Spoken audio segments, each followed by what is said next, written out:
कोई ऐसा selfless cricketer हो?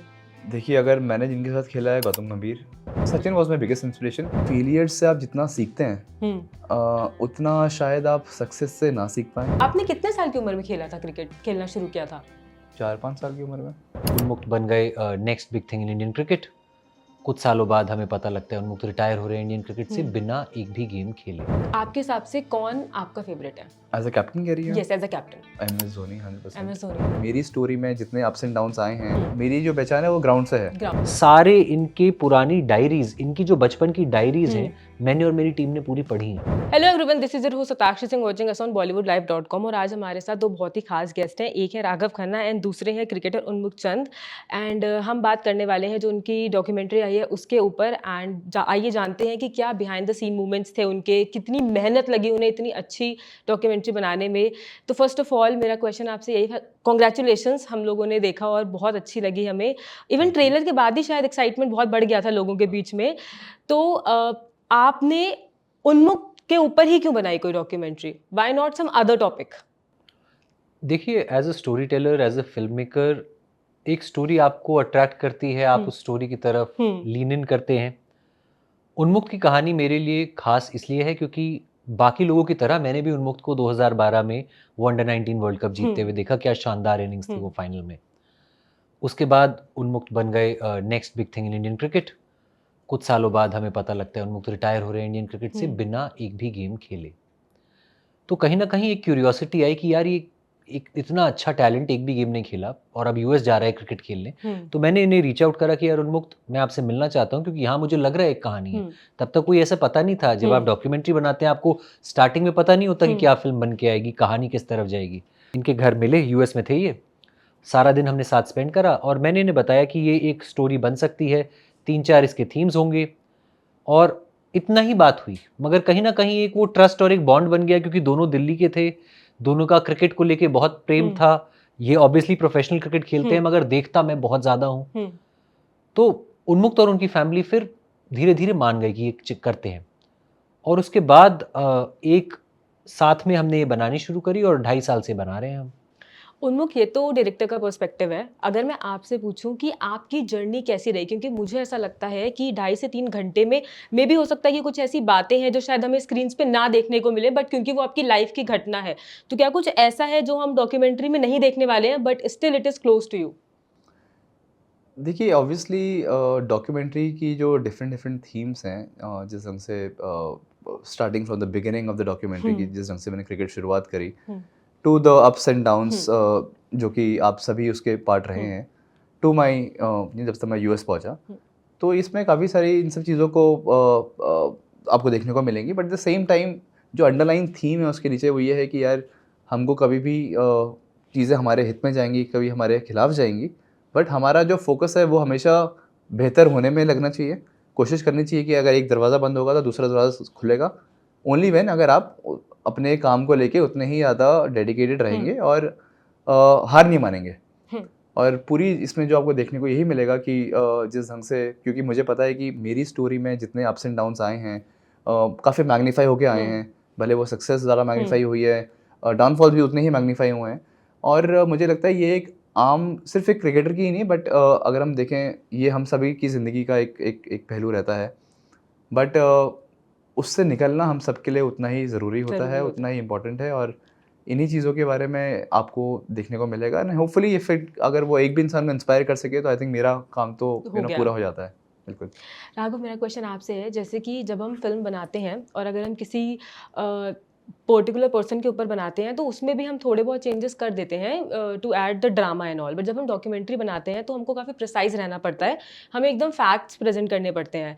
तो आपने इसको किस तरह से, क्योंकि जब मैंने ट्रेलर देखा तो मुझे इतना एक्साइटिंग लगा, मुझे लगा कि यार लग रहा है कुछ भी, सारे इमोशंस उसमें कैच हो रहे हैं, तो कितना डिफिकल्ट था आपके लिए उन इमोशंस को एक्यूरेटली कैच करवाना, क्योंकि it's not a drama thing, it is the reality of somebody.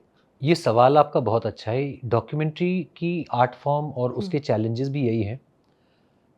आपको सच को सबसे आगे, सबसे ऊपर रखना पड़ेगा। आप झूठ का सहारा नहीं ले सकते, आप अपने मन की कहानी नहीं बोल सकते। मगर उसकी बात यह है कि आप सच तो कह रहे हैं, मगर at the end of the day ये एक फिल्म है, एक सिनेमैटिक एक्सपीरियंस है, एक नैरेटिव एक्सपीरियंस है। तो ऑडियंस का एंटरटेनमेंट, उनकी एंगेजमेंट, कहानी की पेसिंग, कहानी की जो विजुअल अपील है, ये भी ध्यान में उतनी ही ज़्यादा रखी जाती है। और ये सबको बैलेंस करना, यही उसकी कला है, यही डॉक्यूमेंट्री फ़िल्म मेकिंग है। तो कई ऐसे डिसीजंस हैं, कई ऐसे टूल्स और ट्रीटमेंट्स हैं जिनका कॉन्शियसली मैंने डिसीजन लिया। काफ़ी रिस्की भी हैं। आम तौर पे आपको डॉक्यूमेंट्रीज़ में गाने नहीं मिलेंगे, इसमें यस, ओरिजिनल गाने हैं। ज़ी दैट्स म्यूज़िक ही अमेजिंग। हमारे गाने के पार्टनर्स हैं, ज़ी म्यूज़िक कंपनी। तो ये क्रिएटिवली एक बहुत चैलेंजिंग स्पेस थी, क्योंकि आप वो करने जा रहे हैं जो आम तौर पे नहीं होता। अब जब आप कुछ ऐसा करते हैं नया, तो आपको प्रिपेयर्ड रहना पड़ता है कि लोग उसे अपना सकते हैं या उसे ठुकरा भी सकते हैं। आपका मज़ाक भी उड़ाया जा सकता है या आपको सराहा भी जा सकता है, करेक्ट। और वो एक फ़िल्म मेकर, एक आर्टिस्ट की आपकी करेज चाहिए आपको। क्योंकि जब तक आप उतना रिस्क नहीं लेंगे, आप कहीं न कहीं अपने आर्ट फ़ॉर्म के साथ, अपनी स्टोरी के साथ ही सच में बात नहीं कर रहे। दूसरी चीज़, इस कहानी के कई पहलू ऐसे थे जो मुझे एज़ अ थर्ड पर्सन भी ये समझ आ रहे थे कि ये कहानी बेशक उन्मुक्त की हो, मगर ये बहुत वाइडली रिलेटेबल है। जैसे गली क्रिकेट से लेके इंटरनेशनल स्टेडियम तक की जो जर्नी है, सिर्फ इस देश में ही नहीं, बहुत देशों में जहाँ कोई भी स्पोर्ट खेला जाता है, बहुत बच्चे और माँ-बाप उससे रिलेट कर सकते हैं। तो उसको एक बहुत संक्षिप्त तरह में, मगर बहुत एंटरटेनिंग, बहुत एक्साइटिंग मैनर में दिखाया गया है कि आपको आपका बचपन याद आ जाए, और अगर आप माँ-बाप हैं तो आपको अपने बच्चे की जर्नी उसमें कहीं न कहीं दिखे। एक एकेडमिक तरह में नहीं, एक ऐसे कि सवाल-जवाब के तरह के नहीं, बट एक एंटरटेनिंग वे में। उन्मुक्त के जब हाइज़ आते हैं तो आप उनके लिए चीयर करें, और उन्मुक्त के जब लोज़ लोज आते आते हैं तो हैं। आपको बुरा लगे। तो ये चीज़ मिल के एक मेरा जो लेंस था, जिस तरह से मैंने इस स्टोरी को अप्रोच करा, वो यही था कि ये कहानी सिर्फ़ उन्मुक्त की नहीं है, बहुत रिलेटेबल कहानी है, बहुत इमोशनल कहानी है। माँ-बाप का नज़रिया जो है, क्योंकि देखिए, एक माँ-बाप के लिए इससे मुश्किल कोई चीज़ नहीं हो सकती, ये देखना कि उनका बच्चा लगातार कोशिश करने के बावजूद, मेहनत करने के बावजूद, उसको वो नहीं मिल रहा जो वो चाहता है। और एक बड़ा मैसेज शायद इस फ़िल्म से ये देने की कोशिश की गई है कि लाइफ में हालात अगर आपके मन मर्जी की तरह नहीं जा रहे, मुश्किलें आ रही हैं, फेलियर्स, रिजेक्शंस आ रहे हैं, तो फिर भी एक कैसे ग्रेस और डिग्निटी के साथ आप आगे चलें। That's wonderful. उन्मुक्त, मेरा क्वेश्चन आपसे है, जब आप कोई बच्चा कुछ सोचता है बनने के लिए, तो उसका एक ड्रीम होता है और उसका अपना एक पैटर्न होता है कि मैं इस लेवल तक पहुंचूंगा, राइट? जब आपने ड्रीम देखा था, तब आपने क्या यही देखा था जो आपने आपकी पूरी लाइफ रही है, या फिर क्या क्या चेंजेस हुए ड्रीम से रियलिटी में? देखिए ऑब्वियसली एक जो एक बड़ा सपना होता है, मेरे लिए भी वही था कि मैं जब इंडिया के लिए खेलूं। किसी भी क्रिकेटर का मुझे लगता है जो इंडिया में खेल रहा है उसको इंडिया क्रिकेट के लिए खेलना ही खेलना है। बट जब आप उस जर्नी में जाते हैं तो उतार चढ़ाव तो आने ही आने हैं। आप उस समय ये नहीं सोचते कि यार मेरे को, आप प्लान ज़्यादा नहीं कर सकते। यस, आपका एक एंड गोल होता है कि यार मुझे ये चीज़ हासिल करनी है, बट उसमें चैलेंजेस आएंगे, चीज़ें आपके हित में होंगी, आपसे दूर चली जाएंगी। तो ये तो एक हर स्पोर्ट्समैन की लाइफ का हिस्सा है। इनफैक्ट हर स्पोर्ट्समैन क्या, आई सबकी मीन लाइफ का सबके हिस्सा लाइफ का है। हिस्सा है, राइट? ये तो बट आप उन चैलेंजेस को कैसे नेविगेट करते हैं, कितना समय उन पे लगाते हैं, कैसे आपका एक बुरा एक्सपीरियंस कैसे आपके नेक्स्ट एक्सपीरियंस को अफेक्ट ना करे, ये जो ट्रांजिशन है या ये जो मूवमेंट है, ये कैसे स्विफ्ट हो, कैसे स्मूथ हो, आई थिंक ये ज़्यादा ज़रूरी है। और मुझे लगता है कि यही हमको एक सीखने वाली चीज़ है, चाहे चाहे किसी भी डोमेन की बात हम करें, कि हमको यार आगे बढ़ते रहना है। हमको सपनों की डेफिनेशन भी कभी बार चेंज हो जाती है आपकी over the period of time. लेकिन जो आपकी स्किल है, स्पेशली हम लोग जो स्पोर्ट्स बैकग्राउंड से बिलोंग करते हैं, या I feel any artist for that हाँ, मैटर, जो आपकी स्किल है वो सबसे इंपॉर्टेंट चीज़ है आपके लिए। वो आपका एक सबसे इंपॉर्टेंट वेपन है। अगर आप उसको तराशते रहेंगे तो आप कहीं ना कहीं अच्छी जगह पे ज़रूर पहुंच जाएंगे। That's wonderful. आई थिंक कि काफ़ी इंस्पायरिंग भी है। अगर मैं बात करूं कि अगर किसी भी बंदे को लास्टिंग लेगेसी छोड़नी है, तो उसके लिए फेलियर्स कितने इंपॉर्टेंट हैं? ये मुझे लगता है कि फेलियर से आप जितना सीखते हैं, हम्म। उतना शायद आप सक्सेस से ना सीख पाएँ। सक्सेस बहुत ज़रूरी डेफ़िनेटली है, because success on the outside काफ़ी चीज़ें डिफ़ाइन करती है, but failure on the inside बहुत चीज़ें डिटरमाइन करता है। आपकी जो एक पर्सनैलिटी की शेपिंग होती है, आपका चीज़ों को देखने का जो नज़रिया होता है, आपको वो, I mean it's a very important part of you. कोई भी आप किसी से भी बात करिए, सब यही कहते हैं कि हाँ, फेलियर से जो सीखने को मिला, वो बहुत इंपॉर्टेंट हो जाता है कि आपका नेक्स्ट स्टेप कहाँ कहाँ होगा, होगा? कैसे होगा, राइट? आई फील कि मैं आज जो भी हूँ, सक्सेस येस डेफिनेटली उसने मेरे को एक आइडेंटिटी दी है, बट फेलियर्स ने मुझे वो सिखाया कि मुझे कैसे आगे बढ़ना है। और आज शायद मेरी जो पर्सनालिटी है या जैसा मैं सोचता हूँ या मेरा जो काम करने का तरीका है वो इन दोनों का एक मिश्रण है and I look at them as lessons going forward. That's wonderful. And मैं आपसे पूछना चाहूँगी कि आपने कोई प्रोजेक्ट डिसाइड किया और देन आपको लगा कि यार ये तो काफ़ी चैलेंजिंग हो रहा है या ये मुझसे नहीं हो रहा है या डिफ़िकल्टी आ रही है, कुछ ऐसा हुआ? क्योंकि आपने बहुत सारी डॉक्यूमेंट्रीज बनाई हैं, तो कभी कुछ ऐसा लगा आपको कि नहीं यार ये तो प्रोजेक्ट बहुत डिफ़िकल्ट लग रहा है, जैसे स्टार्टिंग में सोचा था कि नहीं it will go smooth but then बीच में काफ़ी चैलेंजेस आई, डिफ़िकल्टीज आई? देखिए, एक फ़िल्म मेकर के लिए हर प्रोजेक्ट चैलेंजिंग होता है और अगर कोई प्रोजेक्ट आपको चैलेंज नहीं कर रहा, तो आप अपना बेस्ट नहीं कर रहे हो उस प्रोजेक्ट में। क्योंकि you have to take things to a brimming point. आपको हर चीज़ का जो दायरा है, उसको पुश करना है, अपने आप को पुश करना है। तो सेल्फ डाउट तो मेरे लिए बहुत अच्छी चीज़ है क्योंकि आप एक ऐसी टेरिटरी में जा रहे हैं, जो आपके लिए ही नहीं है। हाँ। आप वहाँ कुछ एक्सपेरिमेंट करेंगे, कुछ नया खोजेंगे, आपके अंदर की आवाज़ आपको कुछ नया बोलेगी। तो अब उसमें सक्सेस और फेलियर कुछ भी आउटकम हो सकता है। प्रोजेक्ट के लिए जैसा मेरा मानना है कि एक फ़िल्म मेकर का पैशन और एक फ़िल्म मेकर की पेशेंस बहुत इम्पोर्टेंट होती है। एक प्रोजेक्ट मेरे लिए जितना इम्पोर्टेंट है, उससे मैं जितना प्यार डे 1 पे करता हूँ, 700 डे पे भी उतना ही करना पड़ेगा क्योंकि बीच में चैलेंजेस आएँगे, छोटे-बड़े, जो जैसा चाहोगे वैसा नहीं होगा, नई परेशानी आएँगी आपके सामने, मगर आपको जो आपका काम है, जो आपका विज़न है, जो आपकी कहानी है, उससे सच्चाई बरकरार रखते हुए आगे चलना है। और चैलेंजेस बहुत तरह के आते हैं। देखिए, सबसे पहला चैलेंज जो आपको आता है ना, वो शायद एक बार मॉर्निंग में जब आपका डे स्टार्ट होता है, तो यही होता है कि आज मेरा शॉर्ट ब्रेकडाउन क्या है?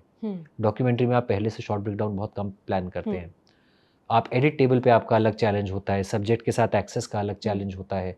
आप बहुत हद तक डॉक्यूमेंट्री फ़िल्म मेकिंग में और लोगों पे निर्भर रहते हैं, जिनसे आप फुटेज खरीद रहे हो, करेक्ट। लाइसेंस कर रहे हो, जिनका वक़्त आपको चाहिए एक इंटरव्यू के लिए। तो ये सारे चीज़ें आसान लगती हैं बोलने में, मगर इनमें महीनों निकल जाते हैं। इसके अलावा जो क्रिएटिव चैलेंजेस हैं, आप एक कहानी एक तरीके से बोलना चाहते हैं।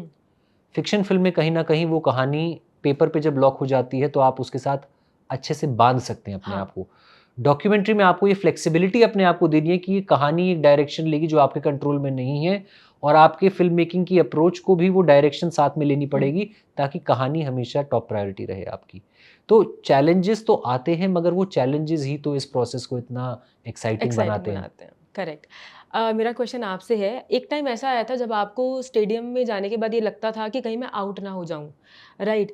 वो टाइम क्या था और आपको क्यों ये डर लगता था और उस समय आपने खुद को कैसे कोप अप किया? Because that is a very big thing. देखिए, अगर आप किसी भी क्रिकेटर से बात करेंगी जो तो ये समय आई थिंक सबके साथ आता है हाँ। क्योंकि हाँ, क्योंकि अगर आपका जब समय अच्छा नहीं चल रहा हो या जब आपके रन ना बन रहे हो, तो एक थोड़ी-सी मुश्किल ज़रूर आती है, आपको सेल्फ डाउट्स क्रिएट होते हैं, आप काफ़ी परेशान रहते हैं क्योंकि आपके रन नहीं बन रहे हैं, कॉन्फिडेंस डाउन है। तो ये समय मेरे साथ भी आया और जब ये समय आया तो डेफ़िनेटली आसान नहीं था क्योंकि जितनी ईज़िली आप रन बना पा रहे थे, आज तक जो भी चीज़ें हो रही थी, वो आपके साथ अब नहीं हो रही हैं। आप मुश्किल हो रहा है, आप जितनी प्रैक्टिस कर रहे हैं, फिर भी आपको रिज़ल्ट नहीं मिल रहा है। बट उसका एक ही जवाब है कि यार आपको वापस आपकी प्रैक्टिस करनी है, आपको मेंटली अपने आप को थोड़ा-सा शांत रखना है, आपको अपने आप को एक हेल्दी स्पेस में रखना है और भले वो आपके वेल विशर्स हों या आपके कोचेज़ हों या आपके घरवाले हों, दोस्त हों, उन लोगों के आस-पास रहना है या उन लोगों से आपको बातचीत करते रहनी है जो आपको एक हेल्दी स्पेस हेल्प में रखते देते हैं, हाँ, राइट? ओके। हेल्दी स्पेस रखना बहुत ज़रूरी है और वो आप धीरे-धीरे खुद ही अपने लाइफ़ में डिस्कवर करते हैं कि what is good for you and what is not good for you. और जब आप वो चीज़ें करते हैं तो आपको एक आप अपने लिए एक एनवायरनमेंट क्रिएट करते हैं to again come back. So I think this is how I sort of coped up. Okay. डाँट-वाँट पड़ती थी? जैसे जब कोई हमने देखा है कि इवन सारे जितने भी हमारे टॉप क्रिकेटर्स हैं, वो सब भी कई बार इंपॉर्टेंट मैचेस में 0 पे आउट हो गए हैं, या राइट? और ऐसी बॉल्स पे आउट हुए हैं, उनको भी यकीन नहीं हुआ है कि मैं कैसे आउट हो गया? मतलब ये क्या हो गया मेरे साथ, राइट? तो कभी ऐसा होता है कि जब आप बैक स्टेज जाते हो क्योंकि आप तो खुद इतने डिप्रेस्ड होते हो कि इतना इंपॉर्टेंट मैच था और मैं आउट हो गया और मुझे यहाँ पे रन्स बनाने थे। तो कोचेस आपको डाँटते हैं या बोलते हैं कि अरे यार! ये तूने क्या कर दिया? ये क्या किया है तूने? क्यों किया? और अगर हम उसके बाद मैच हार जाएँ, तो या सीरीज़ हार जाएँ तो वो तो देखिए ये एक दौर होता है और स्पेशली जब आप छोटे होते हैं, अंडर 15 अंडर 16 खेल रहे होते हैं, मे बी अंडर 19 ऑल्सो, तो आपको थोड़ा बहुत कोचेस डांटते हैं, मतलब वो एक रहता है कि आप छोटे हैं, इतना आपको खुद का गेम डेवलप नहीं हुआ, माइंड डेवलप नहीं हुआ, तो आपको थोड़ी बहुत डांट पड़ सकती है। आई मीन इवेंचुअली जब आप सीनियर क्रिकेट खेलते हैं तो हाँ, I mean emotions are there, definitely are there, but आप खुद से इतनी एक्सपेक्टेशंस रखते हैं और आप जानते हैं कि आपसे क्या मिस्टेक हुई है, तो किसी की डांट से ज़्यादा आप अपने आप के अंदर रिफ्लेक्ट करते हैं कि यार मेरे से गलती अगर हो एक गई। इंपॉर्टेंट मैच में या किसी भी मैच में फॉर दैट मैं जब भी अंदर खेलने जा रहा हूँ तो मैं चाहता हूँ कि यार मैं जाके 100 रन बनाऊँ या मैं टीम को जाके लेकर आऊँ। बट जब वो नहीं होता तो आप खुद से निराश होते हैं क्योंकि आपने उसके पीछे इतना एफर्ट लगाया है। तो मोर देन दैट वो आपके अंदर से चीज़ आती है और आपको खुद से गुस्सा आता है कि यार आपने इन चीज़ों को कि मैंने अगर अपनी विकेट कैजुअली दे दी, तो आप अपने आप से वो बात करते हैं और अपने आप से ही आई थिंक जो आंसर आते हैं are the best answers. Okay. जब हम बात करते हैं एक राइज़ की, ठीक है? तो ऐसा होता है कि एक दिन में आपको राइज़ मिलता है और या तो फिर it is a long process कि मतलब क्योंकि जब स्टारडम मिलता है क्रिकेट में तो वो बहुत ज़्यादा मिलता है। तो इट इज़ अ धीरे-धीरे का प्रोसेस या फिर इट इज़ अ अचानक से? देखिए लाइफ इज़ अ मैराथन हुँ, और आप सोचें कि अगर ये एक दिन में होगा तो वो किसी नहीं भी चीज़ होगा। में पॉसिबल नहीं है। Hmm, maybe lottery yes but otherwise no, hmm, right? Cricket is the same thing, आपकी सालों साल की मेहनत हुँ, उसमें लगी रहती है और आप देखिए जिस मैग्नीट्यूड पे इंडिया में क्रिकेट खेला जाता है, इतने सारे बच्चे हैं, तो उनमें से टॉप में आने के लिए तो आपको मेहनत करनी करना पड़ेगी, बहुत हाँ, लंबे समय लगना पड़ेगा और वो जो ग्लोरी मोमेंट आता है, वो शायद आपकी ज़िंदगी में बहुत ही कम आए, बट वो लोगों को याद ज़रूर लंबे टाइम तक रहते हैं। बिल्कुल लेकिन सी एज़ अ क्रिकेटर आप हर उस मोमेंट के लिए खेलते हो जहाँ आपको लगता है कि यार और आप चाहते हो कि आप उस मैच में अच्छा करना चाहो। कुछ चीज़ें अच्छी हो जाती हैं, कुछ हुँ, कभी-कभार नहीं हो पाती, बट जर्नी तो लंबी है, जर्नी काफ़ी लंबी है। 100%। ओके। सो अगर मैं आपसे पूछूं कि एक टाइम ऐसा आया था जब आपको लगा था कि ओ माय गॉड मतलब बहुत अच्छा टाइम चल रहा है मेरा, मैं टॉप पे हूँ और एंडोर्समेंट्स मिल रहे हैं मुझे और मैं एकदम मेरे से अच्छा कोई नहीं है दैट टाइम, ठीक है? उस टाइम पे क्या एक कहीं ना कहीं आपको लगा था दैट कि जिसे कहते हैं कि सर पे चढ़ जाती है सक्सेस, वो वाला फील आपको आया था कि अब तो मैं जहाँ निकलूंगा सब जगह फैंस कैमरा सब कुछ होगा, या फिर you were down to earth at that time also? देखिए, मेरा नज़रिया तो हमेशा इस चीज़ को लेके यही रहा है कि मेरे को क्रिकेट ने सक्सेस दी है, तो मुझे क्रिकेट ही अगर मैं अच्छी नहीं करूँगा तो वो चली भी जाएगी, राइट? करेक्ट। तो एज़ अ पर्सन या एज़ अ क्रिकेटर मेरे को हमेशा ये रहा है कि यार मैं अपनी गेम बेहतर करूँ और अच्छा करूँ।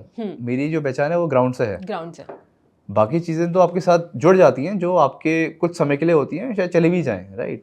तो लोगों का मानना या लोगों को देखने आपको हाँ, लोगों आपको देखने का नज़रिया लोगों का चेंज हो जाता है, बट आप जिस ढंग से अपनी चीज़ों को देखते हो, वो तो आपको सेम ही रहता है। हुँ, हुँ, और मेरे लिए मेरा क्रिकेट हमेशा सबसे इम्पोर्टेंट रहा है, प्रायोरिटी रहा है। हुँ। बाकी चीज़ें उससे जुड़ी हैं, हटी हैं, वो तो ज़िंदगी भर चलता चलता रहेगा। रहेगा, ओके। यस। अगर मैं आपसे पूछूँ कि क्योंकि आपने उनकी कहानी खुद मुँह ज़ुबानी सुनी होगी, राइट?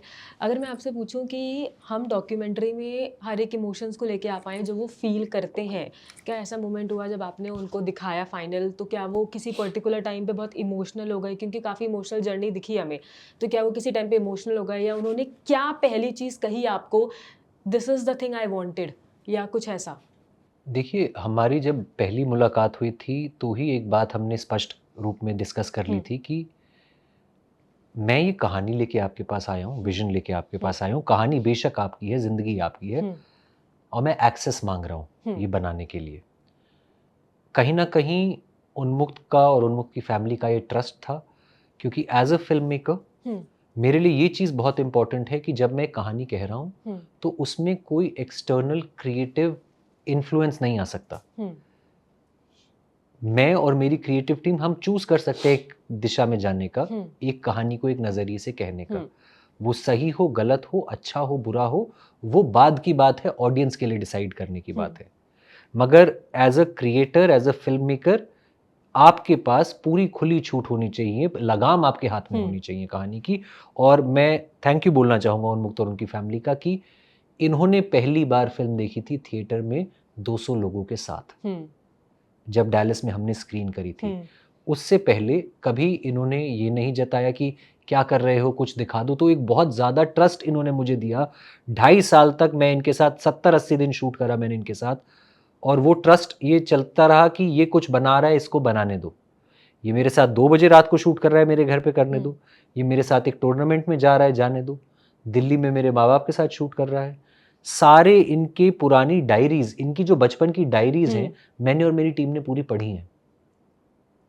तो वो ट्रस्ट बहुत ज़रूरी है स्पेशली डॉक्यूमेंट्री फ़िल्म मेकिंग में।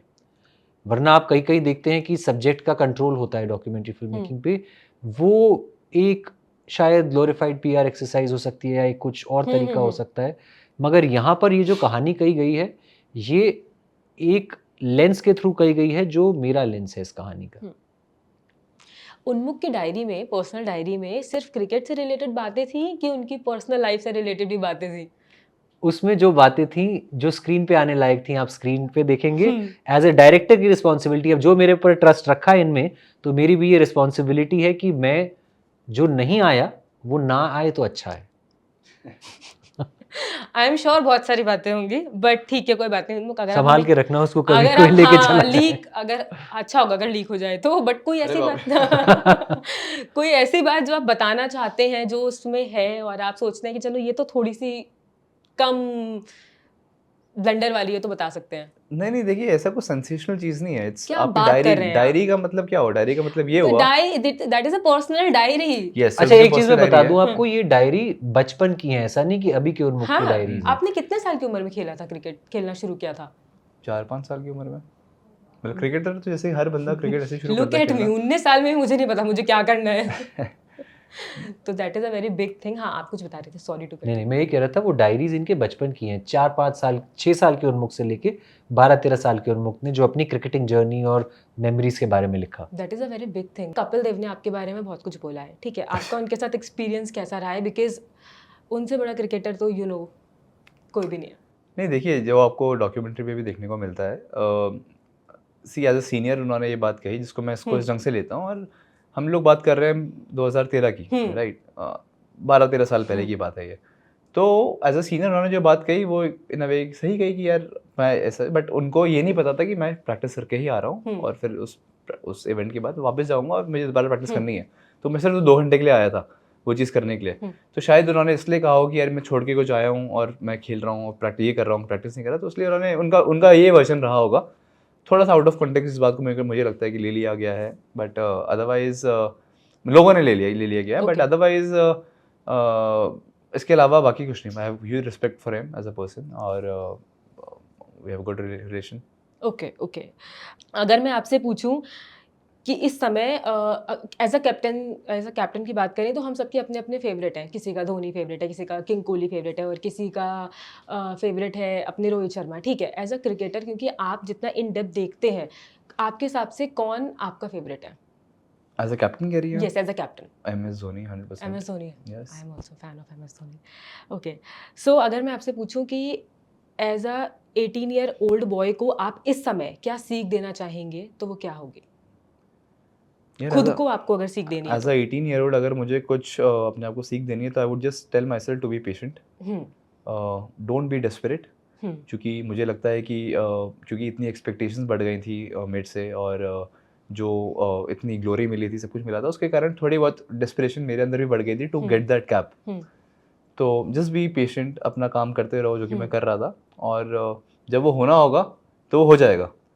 तो उसके पीछे भागो मत, कभी अगर आप बहुत ज़्यादा किसी चीज़ के पीछे भागते हो तो आपसे और दूर चली जाती है वो चीज़। ओके, तो सिर्फ I think I would just tell myself to be patient, relax, मैं बस अपना काम करो, हार्ड वर्क करो, दैट्स मेहनत करते रहो, बट बहुत जल्दी चीज़ मिल जाए इसके पीछे मत भागो।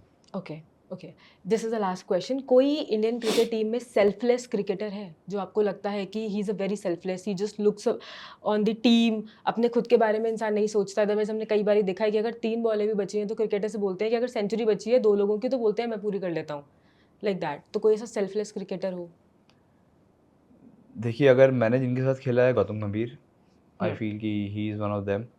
और मैं ये इसलिए भी कहना चाहूँगा क्योंकि मुझे अच्छे से याद है जब 2012 या 13 में जब वो इंडियन टीम से ड्रॉप हुए थे और दिल्ली खेलने वापस आए थे, वो आराम से अच्छी विकेट्स बना के, प्रॉपर पिचेस बनवा के, अपने रन बना के वापस इंडियन टीम में वापसी कर सकते थे। बट उनको रणजी ट्रॉफी जीतनी थी, उसके लिए उन्होंने रैंक टर्नर्स दिए, ऐसी ही रोशना ने पिचेस दी जो कि 2-2 दिन में हमारे मैच खत्म हो जाते थे। उनके खुद उतने ज़्यादा रन नहीं बन पाए कि वो कम बैक कर पाए उस ढंग से, but at the same time क्योंकि उनका इंटेंशन था कि हमको रणजी ट्रॉफी जीतनी है, what is the best way to do that. तो I think that's a very selfless act. कोई और शायद प्लेयर होता तो कहता कि यार नहीं, मैं तो बिल्कुल पाटे विकेट बनवाऊंगा और 500-600 रन बनाऊंगा और वापस इंडियन टीम में आ जाऊंगा, which had been so easy. So I think that was a huge sacrifice on his part, even though उसका हम सबको नुकसान हुआ क्योंकि हम सबके रन बड़े कम हो गए 2-3 साल बड़े खराब हो गए, एवरेजेस नीचे आ गई सबकी। वो एक दौर था जब दिल्ली टीम में किसी ने भी 400-500 से ज़्यादा रन बनाए नहीं थे, चाहे वो वीरू भाई हों, गौती भाई हों, क्योंकि पिचेस ही ऐसी थी कि 2-2 दिन में मैच खत्म हो जा रहा है। बट एक्ट तो सेल्फलेस ही है ना, टीम के हाँ, लिए करना करेक्ट चाहा उन्होंने। करेक्ट। और वो बहुत, मुझे लगता है कि बहुत कम क्रिकेटर्स करते हैं हाँ, यस यस बिल्कुल। मुझे नहीं लगता कि कोई इंडियन टीम क्योंकि ड्रॉप होके सबको आएगा। अपना एवरेज एक अच्छा Correct. करना ही रखना होता है, क्योंकि Yes. उसी हिसाब से उनकी परफॉर्मेंस को जज किया जाता है। Yes. That is Yes. Wonderful. This is actually my last question, I am sorry, this is the last question. जब आप बड़े हो रहे थे तो आपका कोई आइडियल था क्रिकेट में कि मुझे इसी की तरह बनना है, like?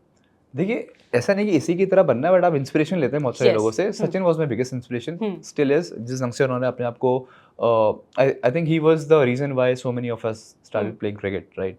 I was one of them. मुझे उनकी बैटिंग बहुत पसंद थी, बट मोर देन दैट उनका जो पूरा डेमेनर है, जिस ढंग से वो अपने आप को एक्सप्रेस करते हैं, प्रैक्टिस को लेके, क्रिकेट को लेके, हार्ड वर्क को लेके, जो उन्होंने हमेशा एक संदेश दिया है, not vocally but also through his deeds. तो I think that is very special. तो I always look up to him. किसी क्रिकेटर से बेस्ट एडवाइस मिली है आपको? बेस्ट रिव्यू मिला हो या बेस्ट एडवाइस मिली हो? यार एडवाइस तो ऐसे बहुत, क्रिकेट में तो वैसे भी बहुत कितनी एडवाइस मिलती रहती है। मिलते रहती हैं। सो इसलिए एक चीज़ को पिन डाउन करना बड़ा मुश्किल होगा, बट ओवर द ईयर्स बहुत लोगों से बहुत कुछ चीज़ें सीखी हैं। एंड मोर देन कि किसी का बोलना, आप जब किसी के साथ ड्रेसिंग रूम शेयर करते हैं, लंबे समय तक रहते हैं, तो आप उससे ना बहुत सारी चीज़ें सीखते हैं। और वो जो सीखना है, चाहे वो वर्क एथिक के रूप में हो, चाहे वो उनके डिसिप्लिन को लेके हो, या ट्रेनिंग को लेके हो, या माइंडसेट को लेके हो, वो आपको जो धीरे-धीरे आप एब्ज़ॉर्ब करते हैं, वो आपके साथ लंबा समय चलती है, एज़ कम्पेयर टू किसी ने मुझे कोई 1-2 शब्द बोले और वो मुझे ज़िंदगी भर याद रहे। तो as a person you learn a lot that's around them. Wonderful.